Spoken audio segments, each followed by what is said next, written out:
Okay, அதாவது பார்த்தீங்கன்னா நீங்கள் வந்து நம்ம சேனலில் வந்து ஃப்ளிண்ட்டை பற்றி ஒரு வீடியோ போட்டிருப்போம். அந்த வீடியோவில் என்ன எக்ஸ்பிளைன் பண்ணிக்க மாட்டோம். அந்த மாதிரி தண்ணியில் தொட்டுட்டு ஃப்ளிண்ட் யூஸ் பண்ணால் யூஸ் ஆகுமா? ஏன்னா மோஸ்ட்லி கேம்பிங் சைட்லாம் இந்த தண்ணி ரெயின் அந்த மாதிரி தான் இருக்கும். அந்த மாதிரி இதில் யூஸ் ஆகுமான்னு செக் பண்ணல. அவங்க ஃபஸ்ட்டு இதை தண்ணியில் நினச்சிடலாம். தண்ணியில் நினச்சிடலாம்.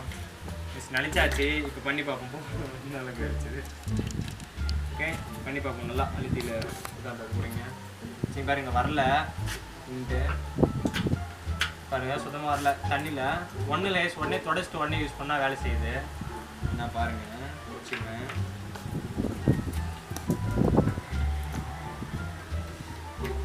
தொடச்சிட்டேன் பாருங்கள், இப்படி வச்சு பாருங்கள் தொடச்சிடும். ஓகே, தொடச்சிட்டோன்னே வருது. மோஸ்ட்லி தண்ணி பட்டோன்னே எல்லாம் தொடச்சி தான் யூஸ் பண்ணுவாங்க. அது வந்து பார்த்தீங்கன்னா இந்த ஃப்ளிண்டோட ஃபுல் வீடியோ வந்து நம்ம சேனலில் போட்டிருக்கேன். அந்த வீடியோட ஃபுல் வீடியோ வந்து கமெண்ட் பாக்ஸ் தரேன், மறக்காமல் செக் பண்ணுங்க.